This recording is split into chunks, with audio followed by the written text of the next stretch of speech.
Welcome to episode number 5 of Sales Assassins. So often when we go to record or we're just having a conversation anyway, half the time we're like, oh, we should have been recording. So we've started doing that a little more of making sure that we're recording as we're talking about some of these concepts in Sales Assassins and growing business. And today was definitely one of those. We just kind of jumped right into this idea of guarding your time and how critical that is at any level. And then certainly as you move up in, how you price your services and who you're going after in terms of clients, it becomes more and more critical.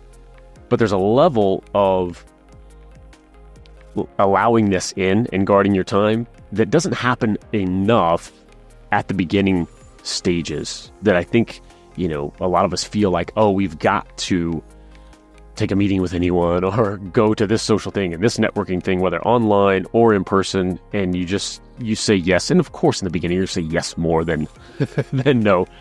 But we really bring home this idea of it's okay to say no in the beginning, even when you're starting out, because those folks who do need you, whether in your personal life or those potential clients, it's important you get to them and you devote your time and energy to those folks. So we're jumping right into this episode in mid-conversation with this. So I wanted to give you a little heads up. Let's jump in. Welcome to Sales Assassins, the podcast that unveils the lost art of word-of-mouth marketing for professionals just like you. We cover everything from building relationships and nurturing connections to overcoming the challenges of modern marketing. You'll learn how to stand out in a crowded market, charge confidently for your services, and create an army of people recommending you without hesitation. Now, let's dive in and make you deadly effective at sales. One thing you have to understand is that as you move up in affluence, word of mouth is more powerful and it's really your only avenue. As you move down in affluence or newer to the business or whatever it is, a lot of these different techniques work, meaning ads and social media and all. It's more appealing and more inviting to the younger and less profitable demographic, as opposed to someone who's, if I'm making $2, $3, $4, $5 million or $10 million in my business, pretty much everything that I consume is brought to me by someone else. So what we're going through in trying to get assassins, leveled to where we're bringing and onboarding multiple new clients, it's more like we have to use a more direct approach than what I would use if I were doing pillars.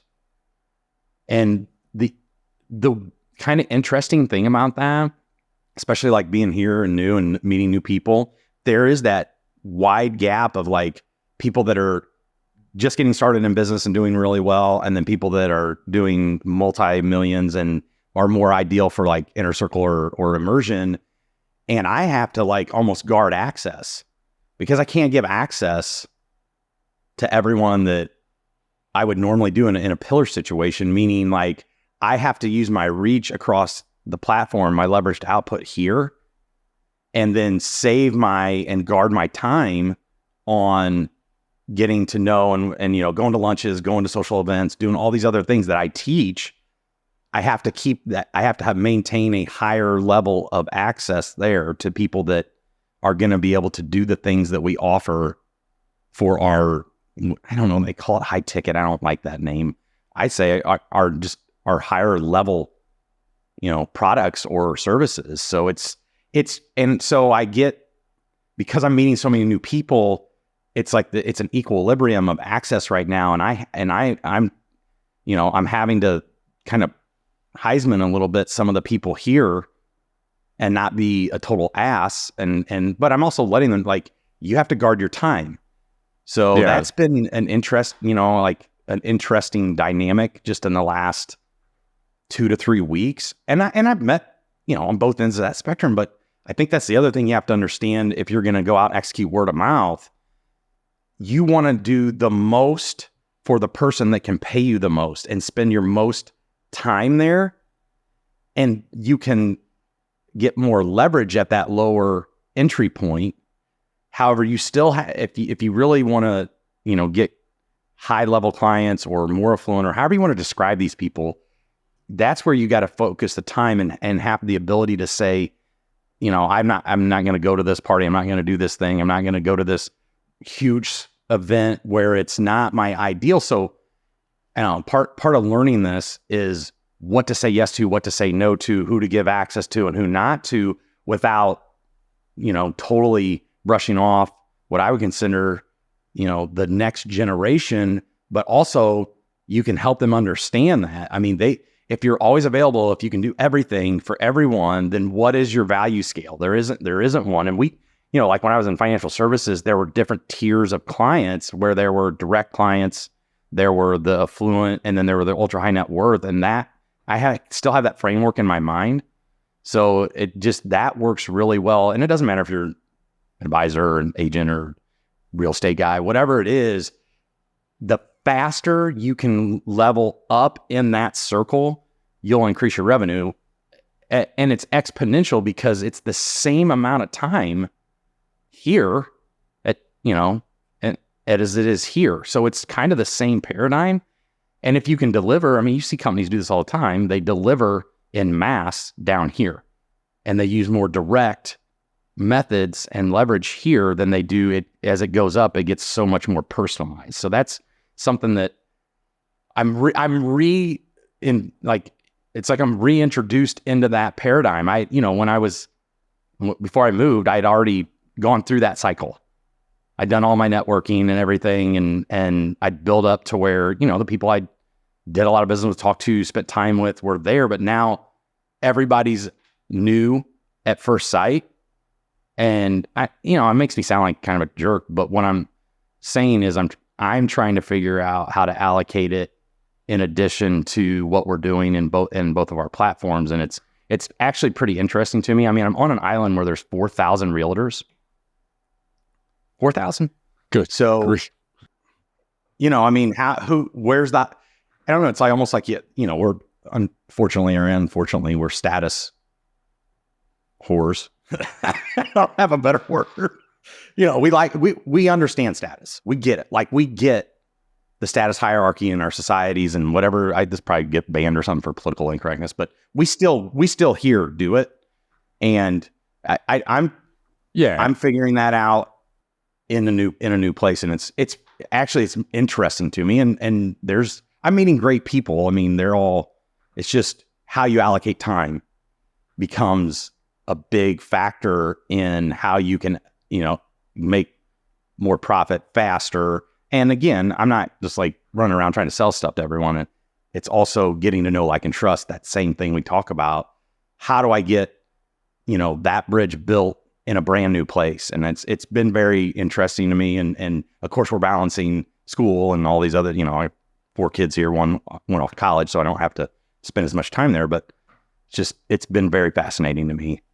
And I think this can be applied to just going into a new space online, right? Like, guarding your time. This doesn't apply once you get to a level and, I have a 7-figure business here and I'm trying to do this small thing. I think it's a fascinating, like you're talking about, relearning, because you're in a new location and there is this chasm of different client types. But I love that we're talking about it because it's so important, even if you are day one as a coach walking into online networking things, to guard your time, to know, correct, number one, who your ideal client is, at least a good idea to start with, and guard your time against those who aren't. And we can talk about nuance, and we do when it comes to, some people they're not your ideal client, but they're going to know other people. They're good connectors. We could take all those into factors.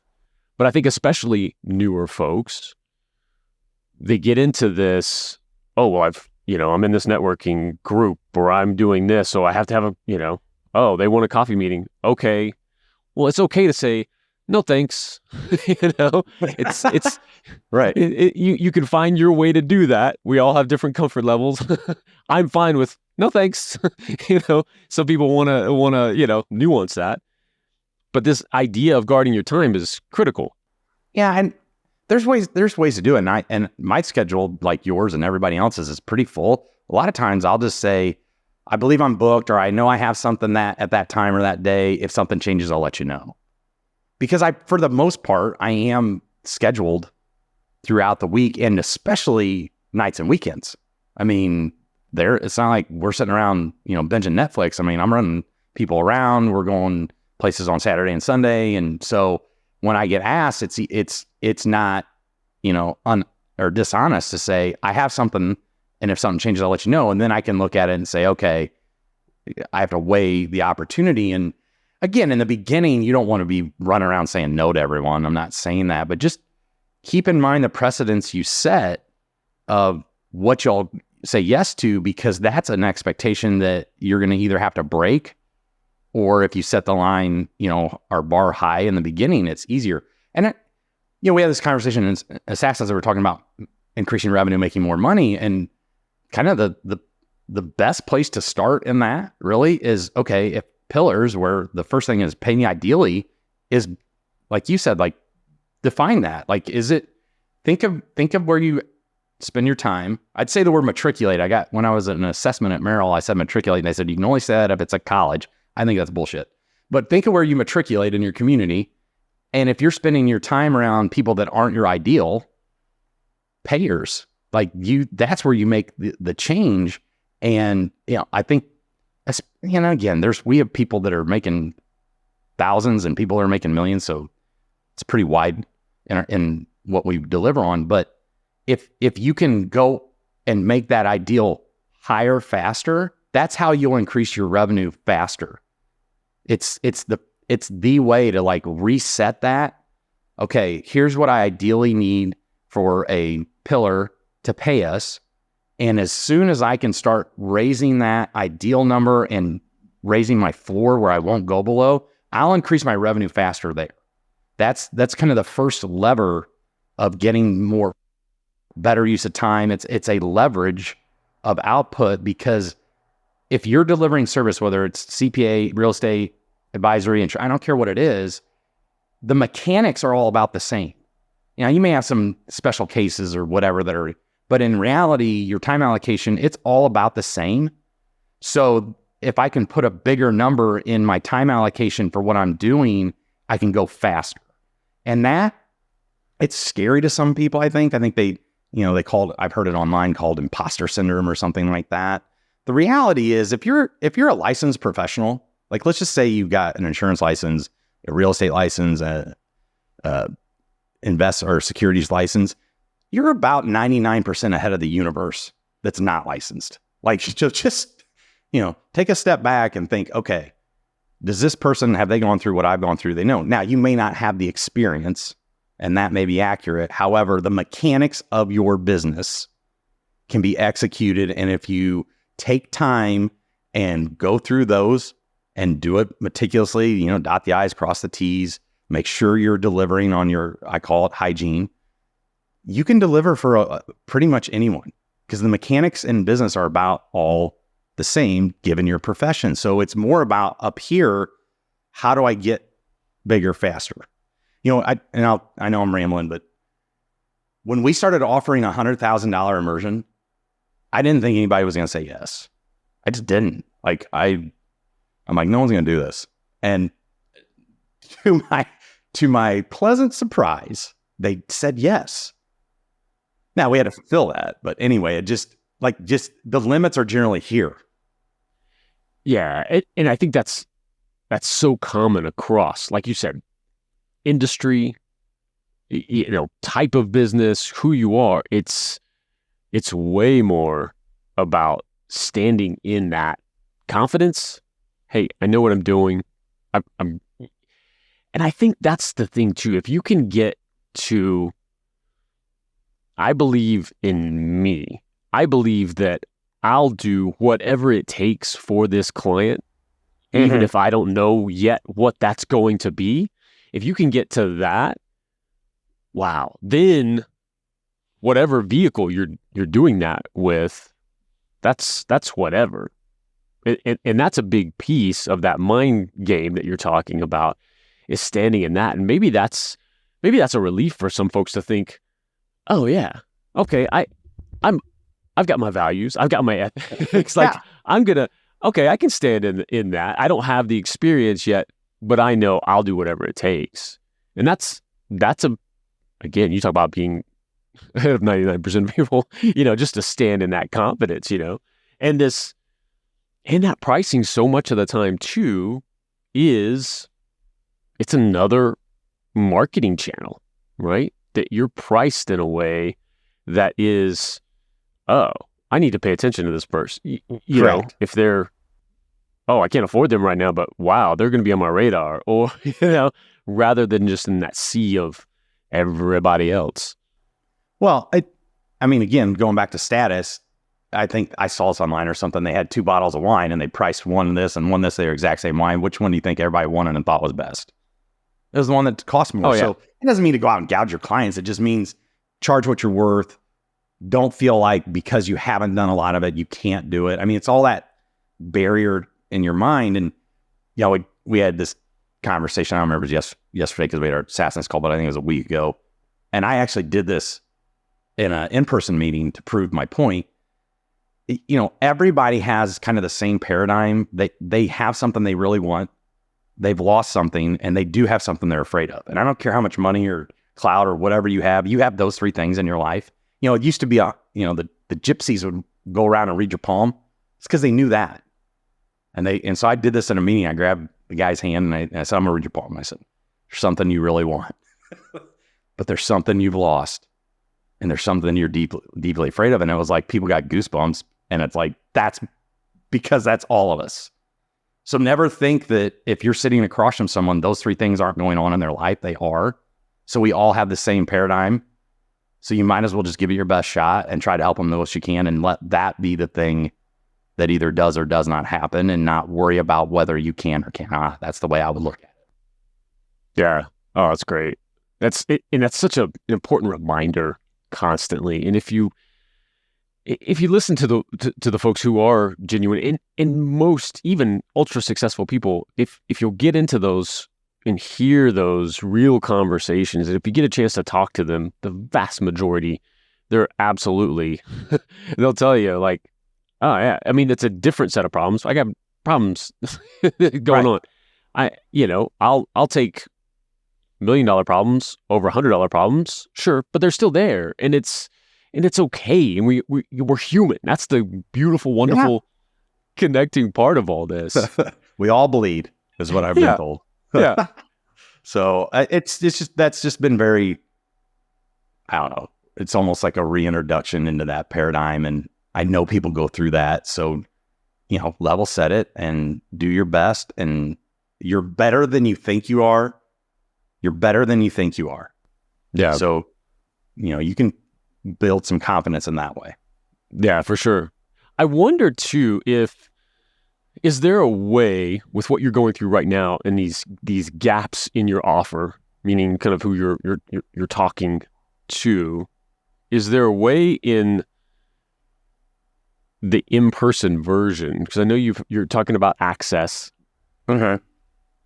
Is there a way to do more of a one-to-many? So if you go to that party there, or in your area, or something that's my ideal, high-level folks who they're going to get access to me, they're not there, but potential assassins are there, but maybe it's a one-to-many. Is there opportunity for that?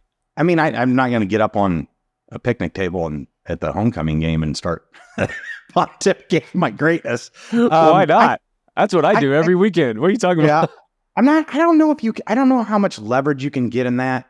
However, I think if I'm hearing you correctly, a way to do that, and it might not be so much in social settings, but it might be in more organized type of networking where you'll see and I'm not above this or beyond it that much, but I am beyond it because I don't do it anymore. But if you're, let's say you're an assassin and it's year 2 in your business or year 3, you're making 100, 120 or whatever. A good place to start leveraging your time there is in what I would call a social organization, association, something like that, where you can be seen, you can be heard, and they can see your work ethic and what you're giving. And that speaks a lot to that peer group that you're someone that is willing to do things to help. I mean, if you're in professional services, there's a word in there, it's called service. So that's a really good leverage of your time. And what a lot of people do, and I'm guilty of it and done it. I mean, my first year in chamber, basically I ate and drank because they paid for after hours and breakfast. I mean, that's why I went. So like I look at my week, I'm like, oh, we got after hours here. We got a morning call. And, so that was part of my nutrition, and you can see it worked well. But, if you can get involved at that point in your career, I almost said journey, by the way. And if I say journey, you stop the show. But at that point, I'll bleep it out. Like we don't bleep out curse words, but we'll bleep that out. Anyway, so that's a good time to do that. That will give you some leverage output. I'd recruited someone out of my Rotary, years ago, and he actually had a strategy. And in every meet, and I caught it, and he was well spoken, and he just had some presence, and in Rotary, the rules are you can't talk business, number one, but if you pay a fine to Sergeant of Arms, you can. And every week he'd pay his $1 and he would get up, and he was younger in the business, and he would get up and have some form of announcement or invitation or whatever it was, but he was super consistent at it. So he got well known with that, and there were what I would consider bigger hitters, influencers and such in there. And I recruited him because of it, because I'm like, this kid, and he's not a kid anymore, and I think he's actually a year older than me. I'll go back and check. But at the time I'm like, this dude gets up and he's well spoken. He's got some eloquence, dresses well. He does all the little things that, like we pick up on, and he just was more than anything every week, just boom. And he would get up, and I think that got a lot of business brought his way. And he was a service. I mean, again, if you are going to go out and try to get, you have to give. I mean, law of reciprocity is not the opinion of reciprocity, it's law. So you're going to have, if you're trying to, build your brand on that, you have to be willing to sacrifice and give sweat equity and then money and all those other things. But he was real consistent around that. And you would see him, he's on the committees, he's doing, the weekend stuff. I mean, all those little things added up, and he's done very well. And it started with just doing that and getting, I would call that, to answer your question, that's a way to do it. Now, at a social setting, it's a little more difficult, just because, you could I would call it holding court. And you know who I'm talking about, by the way. You go somewhere and somebody's holding court, they got like 5, 6 people standing around them, and they're pontificating. I'm not know if that's good or bad, but it's probably easier to execute in something that has a little structure around it. That would be the route I would go there. Right. Rather than everyone's there for a football game and right. You're like, this reminds me of a time that I worked with a client. you clank your glass at a wedding reception and you're not involved. Like, don't do that. Exactly. I love that. But yeah, I think this is a great, important aspect of things, especially for newer folks, to understand this concept of guarding your time, using it appropriately, because if you've got family, close friends, you're taking time from them at some level. So if it's wasted in just, spinning your wheels, you're taking time from them. I think that's another perspective to have in that. So I love this idea, and almost, again, especially for the newer folks, to give them permission. Hey, it's okay to guard your time. There's not an ego thing. It's not, I'm better than you. Not at all. You are allocating time for your business, period. And that's okay. Correct. So yeah, I think that's a fantastic point. I'm glad we jumped in and had that for this episode. I think we've slapped people around with this idea enough, and hopefully, and again, for the folks who have been doing it a while, I think it's fascinating to have a reminder for them, just like you're going through right now. It's almost just a relearning, like, oh yeah, especially trying to grow these two different things. So I'm glad you brought that up. Awesome. Me too. Yeah. I'm glad I brought it up. Awesome. And we'll see you all next time. All right, man. See ya. In a sea of endless digital noise, your ability to connect and generate authentic word of mouth is your deadliest weapon. Whether you're just starting out or you're looking to break through to the next level, the principles we discuss here are your blueprint for success. It's all about being the most trusted and valued in your network. To maximize what you've learned today, visit joinsalesassassins.com to see how you can become a true sales assassin in your industry. Until next time, keep sharpening your skills, expanding your network, and remember, in the world of sales, the true assassins strike silently but effectively by doing what nobody sees coming, building genuine connections and powerful relationships. Stay deadly, stay authentic, and we'll see you on the next episode of Sales Assassins.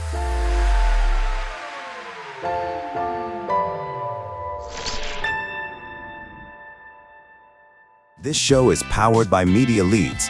To get your next great podcast produced, go to MediaLeadsCo.com.